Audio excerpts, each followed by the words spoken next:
becoming Muslim like an employment. Like it becomes a full-time job. You pray 5 times a day now. You're going to fast 20. I remember when I became Muslim, I didn't know about fasting. And they were like, we're not going to eat for 29 days. I was like, what? Like, I don't know about that part. Like, really? Like, yeah, it's called Ramadan. I was like, oh, snap, okay. And I thought they meant like the whole day. But I was like, y'all are so fat.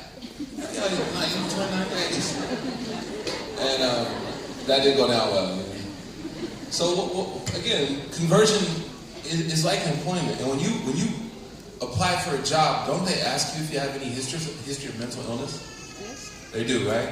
So I started noticing in Boston, subhanAllah, we had 2,000 converts in 3 years.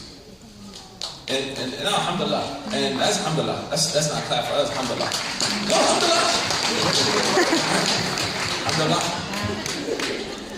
It's okay to clap here, by the way. Someone asked me, can you clap? Men don't clap in prayer, right? But outside you can clap, right? So don't worry about it.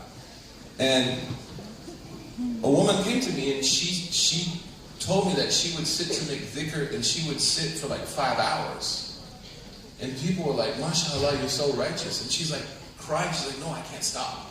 and they're like, what do you mean? She said, no, I have a compulsive disorder. So we actually started asking converts as a privacy clause, do you have any mental illnesses, especially compulsive issues? Because if you think about it, 5 daily prayers, 33 dhikrs, right? There's a lot of numbers that you get caught up with. And she told me, like, I love Allah and I love His Messenger, but these numbers, this is like the worst thing that could have happened to me. So I started in the community, mashallah, in the mosque. I never did any imam office hours unless there was a clinician on campus with me, a mental health clinician.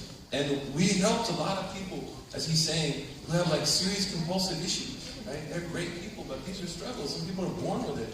Some people had traumatic things in their past. So I would say also keep that in mind, that when you become Muslim, I wouldn't just tell anyone I didn't know.